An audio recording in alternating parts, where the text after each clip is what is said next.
Ladies and gentlemen, our next presenter needs no introduction. And the Oscar goes to Daniel Day-Lewis.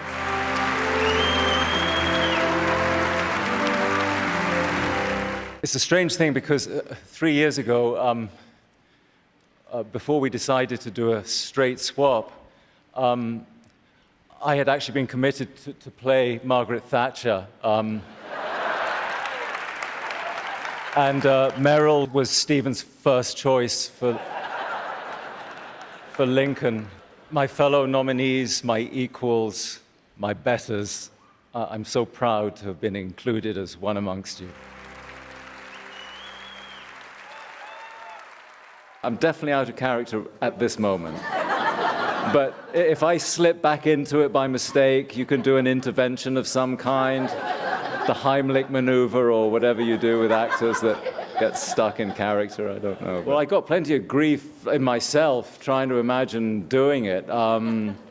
It certainly had a paralyzing quality, the thought that if we got it wrong, which was perfectly possible, quite likely even, that I might never be able to show my face in this country again. So, yeah, it's really hard to imagine doing anything after this. This settles the fate for all coming time, not only of the millions now in bondage, but of unborn millions to come. Shall we stop this bleeding? Jennifer Lawrence.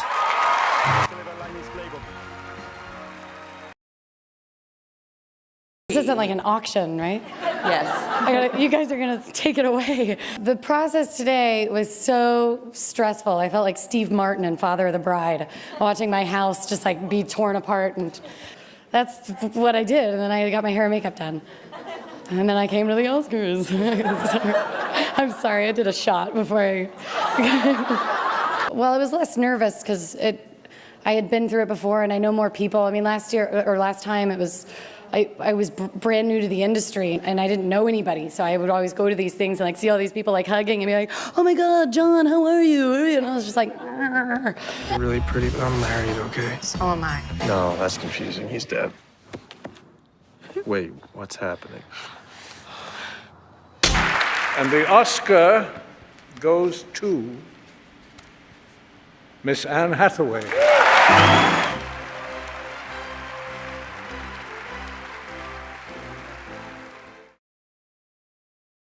I've done films before where I've played real people. Playing Fantine, having to connect with the darkness of life, and I think maybe more to the point, the unnecessary suffering that human beings can inflict on each other.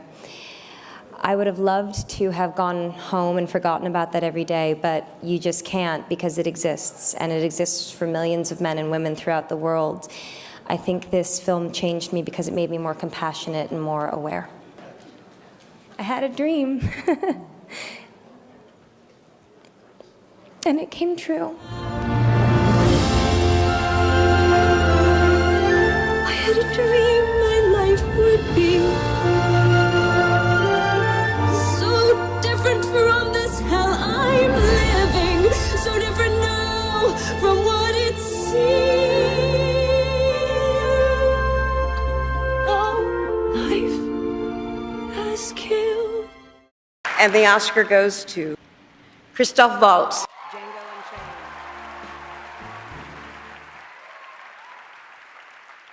I was on a list with the greatest actors around, with Robert De Niro, with Alan Arkin, with Tommy Lee Jones, with Philip Seymour Hoffman.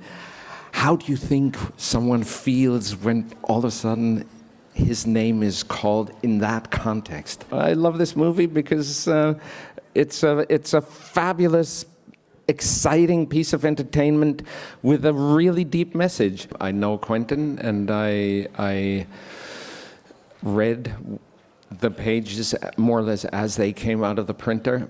Page by page, I realized that something special is in the making. How do you like the bounty hunting business?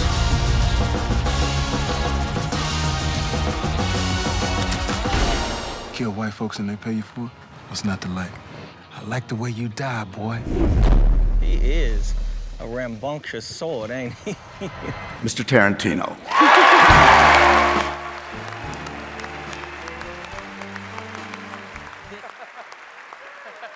Well, you know, I have to say, you know, all that criticism that came out, it ended up being kind of a good thing, because one of the things that I wanted to do is I wanted to actually start a conversation about slavery, about America's role in it, and to actually take an audience member from the 21st century and stick them in the antebellum South and see what it would, and have a sense of what America was like back then.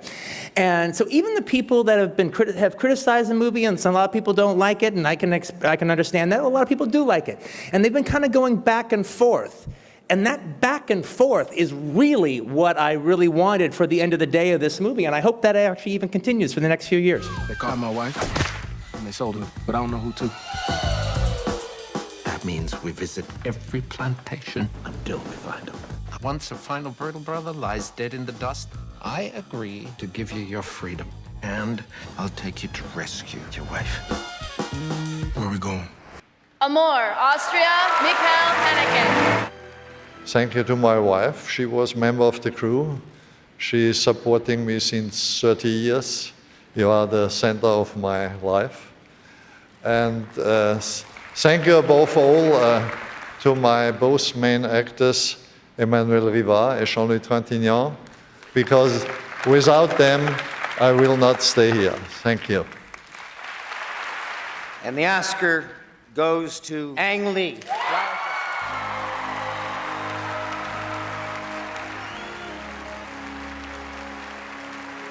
I really need to share this with all 3,000. Everybody who worked with me in Life of Pi. I want to thank you for, I really want to thank you for believing this story and share this incredible journey with me. Wonderful cast. Suraj, where are you? You're a miracle. He's playing the young Pi, carrying the movie. You're the golden statue in my heart. Thank you, Academy. 谢谢. Namaste.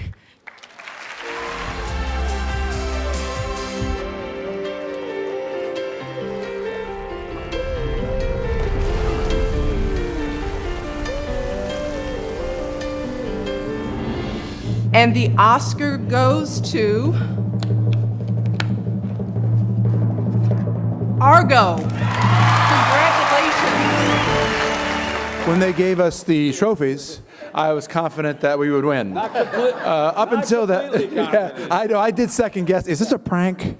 Naturally, I was disappointed, and a lot of people said, oh, this is something that's going to happen. But when I look at the directors who were, you know, people who weren't nominated as well, I look at Paul Thomas Anderson or Catherine Bigelow, who's just amazing, you know, Tom Hooper and Quentin Tarantino, who you have spoken to or you will speak to. These are all directors who I admire enormously. So it was just a very tough year. You were in good company not to be nominated. Exactly. I'm honored to be here. I'm honored to be among these extraordinary movies, and I'm really, really honored to win an Academy Award. So this is not a point where I'm spending a lot of time second guessing or worrying about anything. We're responsible for these people. I'm responsible.